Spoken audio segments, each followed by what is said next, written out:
outperformance of foreign markets, international markets versus the U.S. Is fundamentally underpinned, finally. Better relative estimate momentum, better relative earnings growth from more depressed levels of profitability, so a little younger and newer recovery story. Higher dividend yields, so as we're seeing QE in Japan and QE potentially in China, but really in Europe start, there's kind of a QE carry trade, and we're seeing that manifest itself, particularly in Europe, where there were a lot of, I think 10 of 14 sectors were yielding over 4%, and QE has pushed the Bund to 0.2%. So you can buy a lot of companies. I think 70% of the companies in Europe have dividend yields greater than their corporate bond yields. Europe is a bank-centric region where 80% of their funding comes from banks versus 20% in the U.S. So there is a better mechanism for QE to go into the real economy and not just the financial economy. You're also seeing the size of QE being 2 years worth of funding needs in the government versus a year at the most in the U.S. and less than a year in Japan. So a lot of this is going to flood the markets and flow over what the funding needs are into banks, and we're already beginning to see that.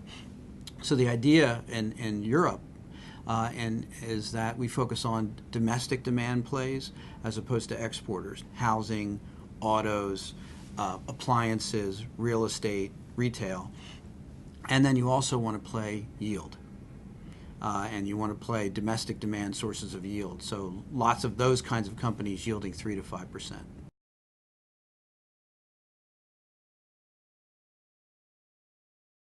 Really what our focus is as a bottom-up investor to drive Japan is an improvement in returns on capital, or what they call the revolution in corporate governance. And it's continuing to take hold, and it's powering the buying by the pension funds, not individuals yet. They have yet to come. Japanese individuals have yet to come back in, and we think that's going to be a big source of buying. But the pension plans have really bought into the two criteria of the ROE, or corporate governance revolution, which are growth and ROE, and improving returns.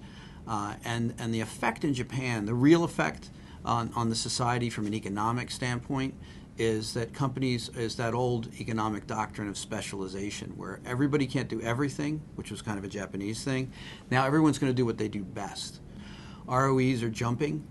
Japan has the best earnings estimate growth, dividend growth, earnings estimate momentum in the world, and still remains undervalued.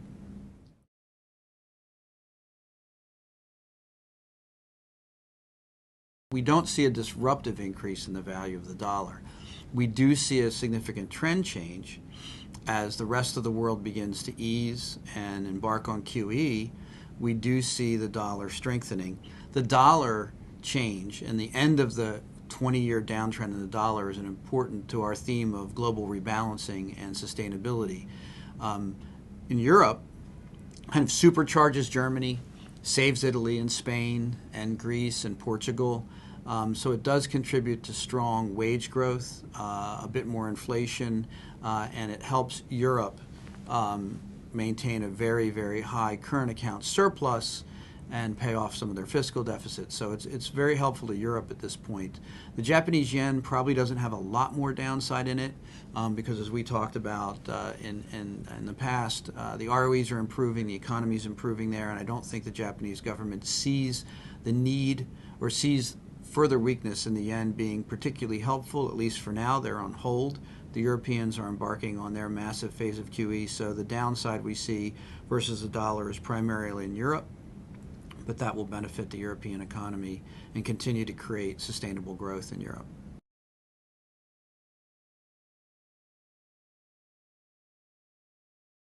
What's helping small cap stocks in this environment, and it's one of our themes, is up against the popular narrative of secular stagnation is what we believe a real underlying trend that the domestic economies, the consumer, is benefiting in almost every region of the world.